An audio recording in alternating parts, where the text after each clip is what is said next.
যোৱাকালি হাইলাকান্দি যি আৰক্ষীৰ যি অভিযানত আচলতে 9জনকৈ আচলতে এই এনেদৰে আচলতে প্ৰতাৰণা কৰাৰ অভিযোগত 9জনক গ্ৰেপ্তাৰ কৰা হৈছে আৰু তাৰ মধ্যে আটাইতকৈ ডাঙৰ কথা হৈছে যিগৰাকী মূল অভিযুক্ত আচলতে গ্ৰেপ্তাৰ কৰা হৈছে তেওঁ হৈছে বিজেপিৰ এগৰাকী নেতা বিজেপিৰ হাইলাকান্দি যি জিলা সংখ্যালঘু মোৰ্চা আছে এই সংখ্যালঘু মোৰ্চাৰ জিলা সভাপতি তো আমজাদুল হুছেইন নামৰ এইগৰাকী ব্যক্তি আচলতে এই সম্পূৰ্ণ যি আচলতে জালটো বিচাৰিছিল কেনেদৰে লোকক মাধৱ মাৰণ পূজাই প্ৰতাৰণা কৰি আচলতে সংগ্ৰহ কৰা যায় আৰু শেহতীয়াভাৱে যোৱা এবছৰত কেইবা কোটি টকা আচলতে বৰাক উপত্যকাৰ পৰা আমজাদুলৰ নেতৃত্বত এটা বাহিনীয়ে সাধাৰণ লোকসকলক আচলতে ঠগি প্ৰতাৰণা কৰি এনেদৰে সংগ্ৰহ কৰিছে দেখিবলৈ পোৱা গৈছে ঋণ দিয়া নামত ব্যক্তি বিভিন্ন লোকসকলৰ পৰা বিভিন্ন গ্ৰাহকৰ পৰা 2,000 টকাকৈ আগ্ৰিম হিচাপে সংগ্ৰহ কৰিছিল আমজাদুল বাহিনী আৰু সংগ্ৰহ কৰি এইসমূহ টকা আচলতে তেওঁলোকে বিভিন্ন নামে তেওঁলোকে গ্ৰহণ কৰিছিল কিন্তু শেহতীয়াভাৱে কোনো ধৰণৰ ঋণ গ্ৰাহকসকলক দিয়া হোৱা নাই গ্ৰাহকসকল বাৰে বাৰে তেওঁলোকৰ যি কাৰ্যালয় আছিল কাৰ্যালয়সমূহত গৈ তেওঁলোকে বাৰে বাৰে ধন্যবাদ কৰিছিল কিন্তু কোনো ধৰণৰ ঋণ প্ৰদান কৰা নাই তাৰ উপৰি 2,000 টকাকৈ সংগ্ৰহ কৰিছিল ঋণ দিয়াৰ নামত এনেদৰে যি বৰাক উপত্যকাৰ 3খন জিলা আছে 3খন জিলাৰ বিভিন্ন ঠাইত আচলতে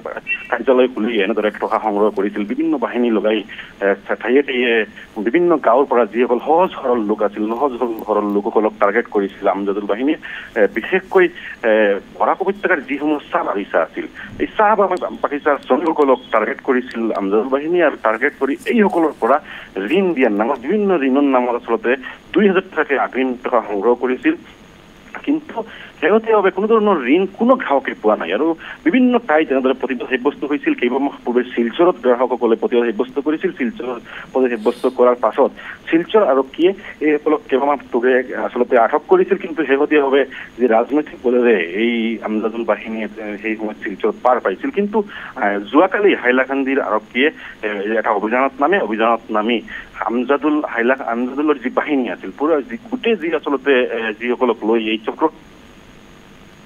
গোটেই চক্ৰটোক উৎখাত কৰিছে দেখিবলৈ পোৱা গৈছে হাইলাকান্দিৰ যিসকল কৰ্মীসকল আছিল হাইলাকান্দিৰ কৰ্মীসকলক কৰিছে আৰু শিলচৰত আহি আচলতে আত্মগোপন কৰাৰ চেষ্টা কৰিছিল আমজাদুলে কিন্তু আৰক্ষীয়ে শিলচৰ আৰক্ষীৰ সহযোগত আমজাদুলক শিলচৰৰ পৰা গ্ৰেপ্তাৰ কৰিছে সিমানকে এইখিনিতে এটা কথা ক'ব লাগে কিয়নো আমজাদুলৰ কথা মই আপোনাক কৈ আছো এই আমজাদুলে আচলতে এই যিসমূহ আচলতে আৰ্থিক প্ৰতাৰণা আচলতে সময় কৰি আহিছে বিভিন্ন সময়ত কৰি আহিছে বহু বছৰ পূৰ্বে এনেদৰে আচলতে আৰ্থিক প্ৰতাৰণা কৰি লোকসকলক বিভিন্ন ধৰণৰ প্ৰতাৰণা কৰিছে আৰু শেহতীয়াভাৱে যি শাসকীয় দল বিজেপিত যোগদান কৰি নিজকে আচলতে আন এটা আচলতে নিজৰ ৰূপ দিয়াৰ চেষ্টা কৰিছিল আৰু বিশেষকৈ এই যিসমূহ গোচৰ বিভিন্ন গোচৰ তেওঁৰ ওপৰত আছে সময়ে এইসমূহ গোচৰৰ বিৰুদ্ধে আৰু অভিযান চলাইছিল কিন্তু এইসমূহ গোচৰৰ পৰা বাচিবলৈ বা যি হাইলাকান্দি হওক বৰাক উপত্যকাৰ বজাৰত এটা আচলতে নিজৰ যি পৰিচয় দাঙি ধৰিবলৈ এনেদৰে তেওঁ বিজেপিত যোগদান কৰিছিল শেহতীয়াভাৱে বিজেপি সংখ্যালঘু মোৰ্চাৰ হাইলাকান্দি জিলা সভাপতি হৈছিল আৰু এই জিলা সভাপতি হোৱাৰ পাছৰ পৰা এনেদৰে আচলতে এই যি বৰাক উপত্যকাৰ সাধাৰণ লোকসকলক কেনেদৰে প্ৰতাৰণা কৰা যায় তাৰ এটা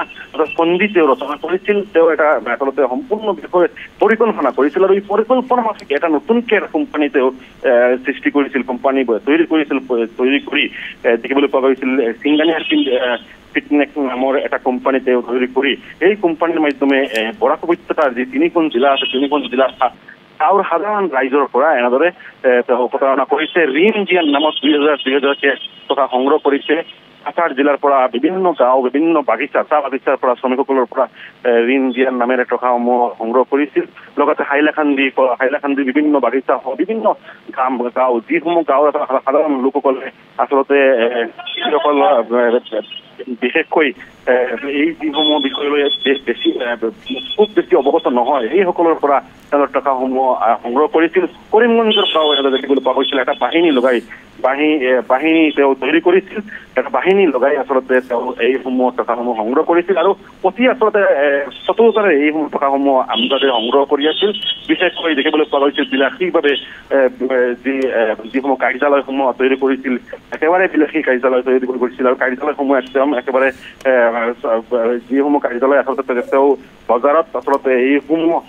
মেছেজ দিয়া চেষ্টা কৰিছিল যে তেওঁ এটা এই যি কোম্পানীসমূহ এটা ডাঙৰ কোম্পানী হয় বা এনেদৰে এটা শস্য ভাৱমূৰ্তি দিয়াৰ চেষ্টা কৰিছিল কিন্তু সময় যিমানে গৈছিল যোৱাৰ লগে লগে আমজাদুলৰ যি চক্ৰটোৰ আচল যি ৰূপসমূহ পোহৰলৈ আহিবলৈ ধৰে আৰু শেহতীয়াভাৱে যোৱাকালি আৰক্ষীয়ে শিলচৰৰ পৰা আটক কৰি লৈ যায় হাইলাকান্দি আৰক্ষীয়ে এই মুহূৰ্তত হাইলাকান্দি সদৰ থানাত ৰাখি মেৰাথন আৰক্ষীয়ে অব্যাহত ৰাখিছে আমজাদুলৰ লগত আন 9 গৰাকীকৈ এই চক্ৰৰ সৈতে জড়িত আন 9 গৰাকীকৈ লোকক আটক কৰা হৈছে এই লোকসকল জেৰা চলোৱা হৈছে কৰ পৰা আপোনাক ধন্যবাদ জ্ঞাপন কৰিছো এই মুহূৰ্তত বিষয়টোৰ সন্দৰ্ভত সবিশেষ তথ্য জনোৱাৰ বাবে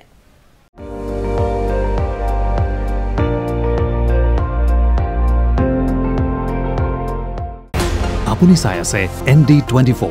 সৰ্বশ্ৰেষ্ঠ নহয় সৰ্বোত্তমৰ দৌৰ